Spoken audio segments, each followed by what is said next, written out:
Assalamualaikum warahmatullahi wabarakatuh. Jadi saya akan memaparkan materi mengenai risiko kredit, risiko pasar, risiko operasional, dan risiko likuiditas. Serta saya akan menjelaskan sedikit kasus dari perusahaan yang nantinya akan saya pilih. Sebelumnya, izin saya memperkenalkan diri. Saya Lucy Kristiadi, mahasiswa Universitas Bangunan Jaya, Prodi Akuntansi Angkatan 2022. Video ini dibuat untuk memenuhi tugas sebagai ahli tata kelola perusahaan dan manajemen risiko. Baik, yang pertama di sini ada risiko kredit.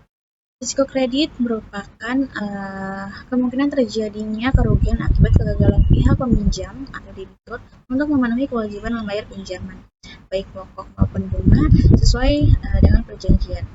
Risiko ini sangat signifikan karena kegiatan utama bank adalah menyalurkan kredit. Tingginya risiko kredit dapat menyebabkan meningkatnya non-performing loans atau NPL yang akan berdampak pada penurunan profitabilitas dan modal bank. Kemudian di sini ada beberapa faktor penyebab risiko kredit bisa terjadi. Yang pertama, ketidakmampuan finansial debitur. Kemudian yang kedua, kurangnya jaminan yang memadai. Yang ketiga, ketidakpastian analisis kredit. Kemudian yang keempat, yaitu kondisi ekonomi makro yang memburuk. Nah, kemudian di sini ada contoh kasus risiko kredit, itu saya ambil dari Bank Senturi Indonesia 2008. Bank Senturi memberikan kredit dalam jumlah besar kepada debitur yang bermasalah tanpa proses penilaian risiko yang layak. Kredit-kredit tersebut mengalami macet, sementara dana nasabah dikelola secara tidak transparan. Nah, dampaknya, Bank Senturi ini mengalami kegagalan likuiditas dan terpaksa diselamatkan oleh pemerintah melalui dana talangan sebesar 6,7 triliun. Kasus ini memicu kegaduhan politik, melemahkan kepercayaan masyarakat terhadap sistem keuangan, dan mendorong perbaikan regulasi pengawasan bank oleh OJK dan BI. Nah, selanjutnya di sini ada risiko pasar. Risiko pasar merupakan potensi kerugian yang timbul akibat perubahan nilai pasar dari aset keuangan. Faktor penyebabnya bisa berupa fluktuasi suku bunga yang mempengaruhi nilai obligasi dan pinjaman, kemudian juga nilai tukar mata uang yang mempengaruhi exposure devisa, kemudian yang ketiga juga ada harga saham yang mempengaruhi portofolio investasi dan harga komoditas terutama pada bank yang berinvestasi di sektor tersebut.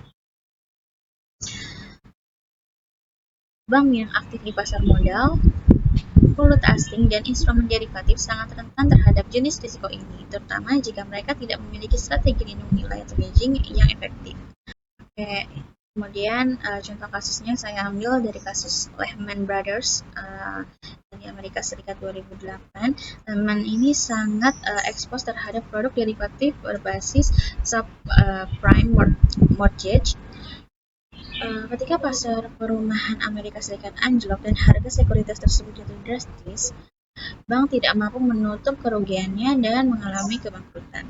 Maka dampaknya itu, kebangkrutan Lehman Brothers menyebabkan kepanikan pasar global, menciptakan efek domino yang menyeret banyak bank besar lainnya dan menyebabkan krisis keuangan global 2008. Ini membuktikan betapa seriusnya risiko pasar jika tidak dikelola dengan disiplin dan kehati-hatian. Kemudian di sini yang selanjutnya ada risiko operasional. Risiko operasional merupakan potensi kerugian yang timbul akibat kegagalan sistem, proses internal, kesalahan manusia, pelanggaran hukum, atau tindakan penipuan fraud. Risiko ini tidak selalu terkait dengan keuangan secara langsung, namun bisa berujung pada kerugian besar jika tidak ditangani dengan sistem pengendalian internal yang kuat. Dan sumber risiko operasional bisa meliputi teknologi yang tidak andal atau gagal, kesalahan dalam penginputan atau pemrosesan data, kelalaian prosedur internal, dan juga korupsi atau penipuan oleh karyawan. Nah, contoh kasus dari risiko operasional ini saya ambil dari kasus fraud letter of credit di Bank BNI 2003. Sejumlah pegawai cabang Bank BNI ini melakukan pemalsuan dokumen letter of credit untuk mencairkan dana dari pusat. Total kerugiannya mencapai 1,7 triliun. Kasus ini terjadi akibat lemahnya sistem pengawasan internal dan tidak berfungsinya kontrol berlapis. Nah, dampaknya itu, jadi kasus ini merusak citra Bank BNI dan memicu intervensi dari otoritas untuk memperbaiki sistem pengendalian internal. Pemerintah memperkuat regulasi, sistem pengawasan risiko operasional, dan mendorong penerapan teknologi yang lebih aman di sektor perbankan. Risiko yang terakhir yaitu risiko likuiditas. Risiko likuiditas terjadi ketika bank tidak memiliki dana yang cukup untuk memenuhi kewajiban jangka pendek, seperti penarikan dana oleh nasabah atau pembayaran utang yang jatuh tempo. Risiko ini biasanya terjadi akibat ketidakseimbangan arus kas masuk dan keluar, kemudian penempatan dana pada aset yang tidak liquid, kemudian gagalnya manajemen likuiditas dalam mengantisipasi permintaan dana mendesak, dan yang terakhir itu bank harus mampu menjaga cadangan likuiditas dalam bentuk kas atau aset yang mudah diuangkan. Contoh kasus risiko likuiditas saya ambil dari Silicon Valley Bank, Amerika Serikat 2023. SVB gagal menjaga kecukupan likuiditas ketika nasabahnya yang sebagian besar perusahaan rintisan teknologi menarik dana dalam jumlah besar. Bank telah menempatkan sebagian besar dananya di obligasi jangka panjang yang nilainya turun akibat kenaikan suku bunga.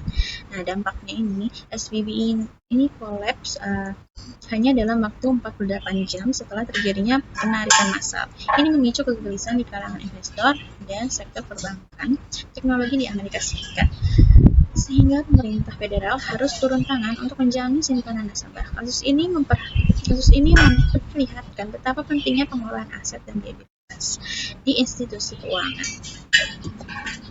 Baik, jadi kesimpulannya, keempat risiko utama ini yaitu risiko kredit, pasar, operasional, dan likuiditas saling berhubungan dan saling memperkuat dampaknya. Bila satu jenis risiko tidak terkendali, bisa memicu krisis sistematik pada lembaga keuangan maupun pada tingkat nasional. Oleh karena itu, manajemen risiko terpadu dan terstruktur sangat penting yang mencakup pengawasan internal yang efektif, penerapan teknologi informasi yang aman, kecukupan modal sebagai buffer kerugian, dan kepatuhan terhadap regulasi dari otoritas seperti OJK, BI, maupun lembaga internasional seperti Basel Committee. Sekian pemaparan dari saya, kurang lebihnya mohon maaf. Wassalamualaikum warahmatullahi wabarakatuh. Terima kasih.